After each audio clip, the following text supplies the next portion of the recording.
ಹಣ ಇದೆಯನ್ರಿ ಅವ್ರ ಹತ್ರ ಹಾಸ್ಪಿಟ್ಲಿಗೆ ಹೋಗಿ ತೋರಿಸ್ಕೊಳೋದಕ್ಕೆ? ಯಾಕ್ರಿ ಇಂಥ ಧೋರಣೆ ಮಾಡ್ತಾಯಿದ್ದೀರಾ? ದಬ್ಬಾಳಿಕೆ ಮಾಡ್ತಾಯಿದ್ದೀರಾ ಚಿಕ್ಕಬಳ್ಳಾಪುರ ಜನದ ಮೇಲೆ ನೀವು. ನಿಮ್ಗೆಲ್ರಿಗೂ ಜಾಸ್ತಿ ಜನಕ್ಕೆ ಇಲ್ಲಿ ಬಂದಿರೋರಿಗೆ ಗೊತ್ತಿಲ್ಲ ಸರ್. ನಿಮ್ಮ ಮೀಡಿಯಾ ಅವ್ರ ಮನೆಗಳಲ್ಲೇ ಇವತ್ತಿನ ದಿನ ಕ್ಯಾನ್ಸರ್ ಪೇಷಂಟ್ಗಳಿದ್ದಾರೆ. ಕೊಣಕ್ಕೆ ಮಾತ್ರ ಗ್ಯಾರಂಟಿ ಯೋಜನೆಗಳು ಕೊಟ್ಟು ನಾವು ಲಕ್ಷ್ಮೀ ಪರ, ಗೃಹಲಕ್ಷ್ಮಿಯರ ಪರ ಅಂತ ಬೊಬ್ಬೆ ಹೊಡಿತೀರ ವೇದಿಕೆಗಳ ಮೇಲೆ. ಅಲ್ಲ ರೀ ಸ್ವಾಮಿ, ಅಟ್ಲೀಸ್ಟ್ ಮಾನ್ಯ ಶಾಸಕರು ಪ್ರದೀಪ್ ಈಶ್ವರ್ ಅವರಾದ್ರೂ ಇದ್ರ ಬಗ್ಗೆ ಪ್ರತಿಕ್ರಿಯೆ ಕೊಟ್ಟಿದ್ದಾರೆ. 3ನೇ ಹಂತದ ಶುದ್ಧೀಕರಣ ಮಾಡಲೇಬೇಕು ಅಂತ. ನೀವು ಯಾಕ್ರಿ ಬೇಡ ಅಂತ ಹೇಳ್ತೀರಾ? ನಿಮ್ಗೆ ಯಾಕೆ ಚಿಕ್ಕಬಳ್ಳಾಪುರ ತಾಲೂಕಿನ ಜನತೆ ಮೇಲೆ ನಿಮ್ಗೇನಾದರೂ ದ್ವೇಷ ಇದೆಯಾ?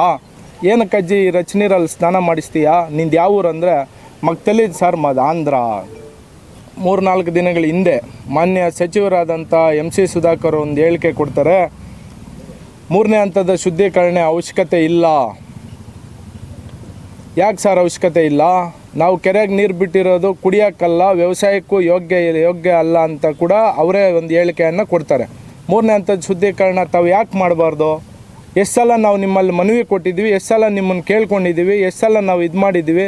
ನಿನ್ನೆ ಬಜೆಟ್ ಇತ್ತು, ಬಜೆಟ್ವರೆಗೂ ಕೂಡ ನಾವು ಕಾತ್ವಿ, ಏನೋ ಬಜೆಟಲ್ಲಿ ಏನಾದರೂ ಒಂದು ಗಟ್ಟಿ ನಿರ್ಧಾರ ತೊಗೊಳ್ತಾರೆ, ಬಜೆಟ್ ನಮ್ಮ ಪರ ಮಾಡ್ತಾರೆ, ನಮ್ಮ ಚಿಕ್ಕಬಳ್ಳಾಪುರ ಜಿಲ್ಲೆ, ಕೋಲಾರ ಜಿಲ್ಲೆ ರೈತರಿಗೆ ಒಳ್ಳೇದು ಮಾಡ್ತಾರೆ ಅಂತ ಕೂಡ ನಾವು ಕಾತಿದ್ದು ನಿಜ. ಆದರೆ ಇವತ್ತಿನ ದಿನ ಮಾನ್ಯ ಸಚಿವರು ಉಡಾಫೆ ಉತ್ತರವನ್ನು ಕೊಡ್ತಾ ಇದ್ದಾರೆ, 3ನೇ ಹಂತದ ಶುದ್ಧೀಕರಣ ನಾವು ಮಾಡಲ್ಲ, ಅದು ಅವಶ್ಯಕತೆ ಇಲ್ಲ ಅಂತ. ಅಲ್ಲ ಸರ್, ನೀವು ಡಾಕ್ಟ್ರ್ ಅಂತ ಕೇಳ್ಪಟ್ಟಿದ್ದೀನಿ, ನಿಜವಾಗ್ಲೂ ತಾವು ಡಾಕ್ಟ್ರೇ ಅಂತ ತಿಳ್ಕೊಂಡು ಕೂಡ ಇದ್ದೀವಿ ನಾವೆಲ್ಲರೂ.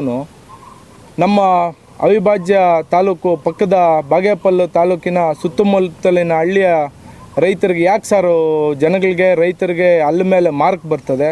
ನೀವು ದಂತ್ರ ಇದ್ದೀರಲ್ವಾ, ಸ್ವಲ್ಪ ಇದ್ರ ಬಗ್ಗೆ ತಾವು ಉತ್ತರ ಖಂಡಿತವಾಗ್ಲೂ ಕೊಡಬೇಕು ಸರ್. ಖಂಡಿತವಾಗ್ಲೂ ನೀವು ಇದ್ರ ಬಗ್ಗೆ ಪ್ರತಿಕ್ರಿಯೆ ಕೊಡಲೇಬೇಕು. ಅದೇ ರೀತಿ ನಿನ್ನೆ ದಿನ ನಾನು ಈ ದಾರಿಯಲ್ಲಿ ಬರ್ತಾ ಇಲ್ಲಿ ಪಕ್ಕದಲ್ಲಿ ಬಂದು ಕೆರೆ ನೋಡೋಣ ಯಾವ ರೀತಿ ಇಲ್ಲಿ ದುಸ್ಥಿತಿ ಆಗಿದೆ ಅಂತ ನೋಡೋಕ್ಕೆ ನಾನು ಬಂದಾಗ, ದೂರ ಆಂಧ್ರ ಪ್ರದೇಶ ಮೂಲದ ಒಬ್ಬ ಅಜ್ಜಿ ಚಿಕ್ಕ ಮಗುವಿಗೆ ಇಲ್ಲೇ ಪಕ್ಕದಲ್ಲೇ ಸ್ನಾನ ಮಾಡಿಸ್ತಾ ಇದ್ರೆ ನಾನು ನೋಡಿದ ತಕ್ಷಣ ಅವ್ರಿಗೆ ಕೇಳಿದೆ ನಾನು, ಏನಕ್ಕೆ ಅಜ್ಜಿ ರಚನೀರಲ್ಲಿ ಸ್ನಾನ ಮಾಡಿಸ್ತೀಯಾ? ನಿಂದು ಯಾವ ಊರು ಅಂದರೆ ಮಗ್ತಲಿದ್ದು ಸರ್, ಆಂಧ್ರ ಆದರೆ ಏನು, ತಮಿಳ್ನಾಡು ಆದರೆ ಏನು ಸರ್, ನಾವಿರೋದು ಭಾರತ ದೇಶದಲ್ವಲ್ವಾ? ಅವ್ರಿಗೆ ಗೊತ್ತಿಲ್ಲ ಈ ನೀರು ಕೊಳಚೆ ನೀರು, ರಚನೀರು ಇದು ಯೋಗ್ಯ ಇಲ್ಲ ಅಂತ. ಚಿಕ್ಕ ವಯಸ್ಸಿನ ಮಗು, ಕೇವಲ 3-4 ವರ್ಷದ ವಯಸ್ಸಿನ ಮಗು, ಆ ಮಗುನ ನೋಡಿದ ತಕ್ಷಣ ನನ್ನ ಮಗುನೇ ನೆನಪು ಬಂತ ಸರ್. ನನಗೂ ಒಂದು ಮಗು ಇದೆ ಸರ್. ಚಿಕ್ಕಬಳ್ಳಾಪುರ ಜನತೆಯಲ್ಲಿ ಅನೇಕ ಜನಗಳು ಚಿಕ್ಕ ಮಕ್ಕಳಿದ್ದಾರೆ. ಆ ಮಗುನ ನೋಡಿದ ತಕ್ಷಣ ನನಗೆ ನೋವಾಯಿತು. ನೋಡಿ, ನಿಮ್ಮೆಲ್ರಿಗೂ ತೋರಿಸ್ತೀನಿ ಎಂಥ ಪರಿಸ್ಥಿತಿ ಚಿಕ್ಕಬಳ್ಳಾಪುರದಲ್ಲಿ ನಿರ್ಮಾಣ ಆಗಿದೆ ಅಂತ. ಇಲ್ಲೇ ಪಕ್ಕದಲ್ಲೇ ಈ ರಚನೀರಲ್ಲಿ ಸ್ನಾನ ಮಾಡಿಸ್ತಾ ಇದ್ದಾರೆ. ಆ ಅಜ್ಜಿಗೇನು ವಿಷಯ ಗೊತ್ತಿಲ್ಲ ಪಾಪ. ಏನಾಗ್ತಾರೆ ಇವ್ರ ಪರಿಸ್ಥಿತಿ ಎಲ್ಲ. ಹಂಗೆ ಹಿಂದೆನೇ ನಾನು ಅವ್ರು ಭೇಟಿ ಮಾಡಿದೆ, ಅವ್ರ ಮನೆಗೆ ಇಲ್ಲೇ ಪಕ್ಕದಲ್ಲಿದ್ದಾರೆ ಅವರು. ಇಲ್ಲೇ ಹೋಗ್ದೆ.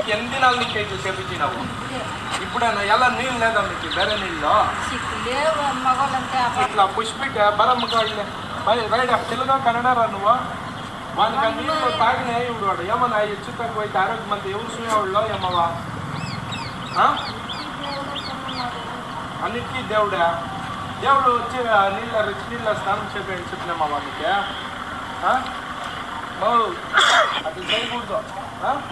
నెక్స్ట్ అట్లా ఏమన్నా ఉంటే ఏడన్నా బాత్రూమ్ ఉంటుకో, 10 రూపాయలు ఇస్తే నీళ్ళు మంచి నీళ్ళు ఇస్తారు, ఆడే స్నానం చెప్పకూడదు. ఇక ఎవరు నీదే ಬೆದರಾ ಅವ್ರನ್ನ ಮಾತಾಡಿಸೋವಂಥ ಕೆಲಸ ನಿನ್ನೆ ದಿನ ನಾವು ಇಲ್ಲಿ ಮಾಡಿದ್ವಿ. ಇದೇ ಜಾಗದಲ್ಲಿ ಇಲ್ಲೇ ಈ ಶೆಡ್ಡಲ್ಲೇ ಪಾಪ ವಾಸ ಇದ್ದಾರೆ. ಪರಸ್ಥಳ ವ್ಯಾಪಾರಕ್ಕೋ ಕಷ್ಟಕ್ಕೋ ದುಡಿಯೋಕ್ಕೋ ಕೂಲಿಗೆ ಅವರು ಪರದೇಶದಿಂದ ಬರ್ದಿರ್ತಾರೆ. ಅಲ್ಲ ರೀ ಸ್ವಾಮಿ, ಅಟ್ಲೀಸ್ಟ್ ಮಾನ್ಯ ಶಾಸಕರು ಪ್ರದೀಪ್ ಈಶ್ವರ್ ಅವರಾದ್ರೂ ಇದ್ರ ಬಗ್ಗೆ ಪ್ರತಿಕ್ರಿಯೆ ಕೊಟ್ಟಿದ್ದಾರೆ, 3ನೇ ಹಂತದ ಶುದ್ಧೀಕರಣ ಮಾಡಲೇಬೇಕು ಅಂತ. ನೀವು ಯಾಕ್ರಿ ಬೇಡ ಅಂತ ಹೇಳ್ತೀರಾ? ನಿಮ್ಗೆ ಯಾಕೆ ಚಿಕ್ಕಬಳ್ಳಾಪುರ ತಾಲೂಕಿನ ಜನತೆ ಮೇಲೆ ನಿಮ್ಗೇನಾದರೂ ದ್ವೇಷ ಇದೆಯಾ? ಯಾಕೆ ಸರ್ ನೀವು ಈ ರೀತಿ ಚಿಕ್ಕಬಳ್ಳಾಪುರ ಜನನ ಅನ್ಯಾಯ ಮಾಡ್ತಾ ಇದ್ದೀರಾ? ನಿಮ್ಗೇನಾದರೂ ಒಂಚೂರು ಏನು ಪರಿಜ್ಞಾನನೇ ಇಲ್ವಾ? ನಿಮಗೂ ಇಲ್ವಾ, ನಿಮ್ಮ ಸರ್ಕಾರಕ್ಕೂ ಇಲ್ವಾ? 100 ಕೋಟಿ, 1000 ಕೋಟಿ, ಲಕ್ಷಾಂತರ ಕೋಟಿ ಬಜೆಟ್ಗಳು ಮಂಡನೆ ಮಾಡ್ತೀರಾ. 17ನೇ ಬಜೆಟ್ ಮಂಡನೆ ಮಾಡಿರೋ ಕೀರ್ತಿ ಹೆಗ್ಗಳಿಕೆ ನಿಮ್ಮ ಭುಜದ ಮೇಲಿದೆ. ಚಿಕ್ಕಬಳ್ಳಾಪುರನ ಯಾಕೆ ಕಡೆಗಣಿಸ್ತಾ ಇದ್ದೀರಾ ಸರ್ ನೀವು?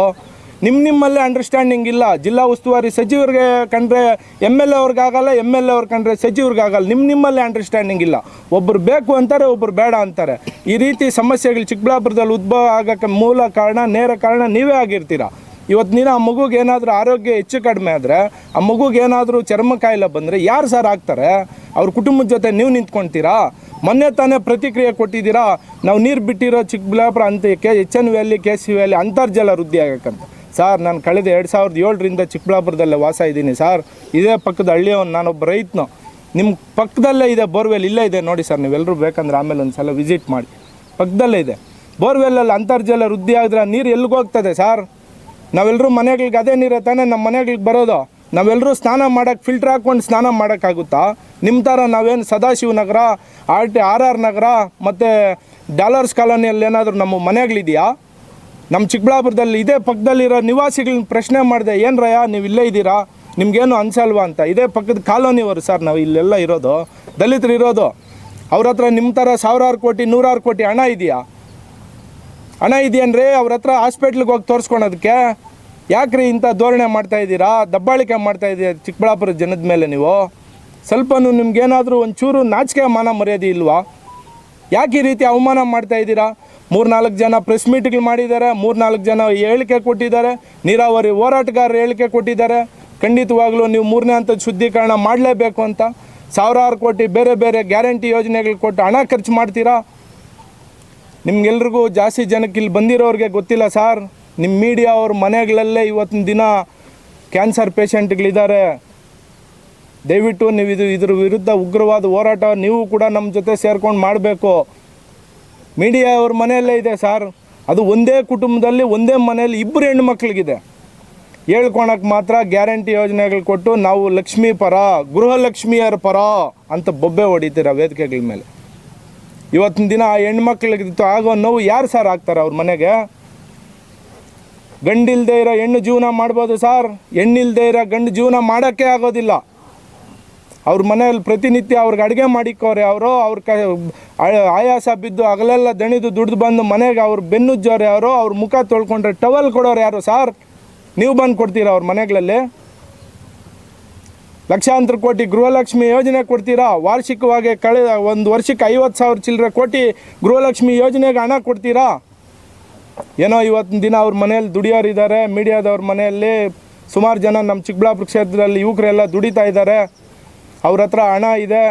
ಏನೋ ಇವತ್ತಿನ ದಿನ ಕ್ಯಾನ್ಸರ್ ಒಂದು ಇಂಜೆಕ್ಷನ್ 75,000 ಸರ್. ಸಾಮಾನ್ಯ ಜನ ಎಲ್ಲೋಗಿ ಹಾಕ್ಸ್ಕೊಳ್ಬೇಕು ಇಂಜೆಕ್ಷನ್ನು?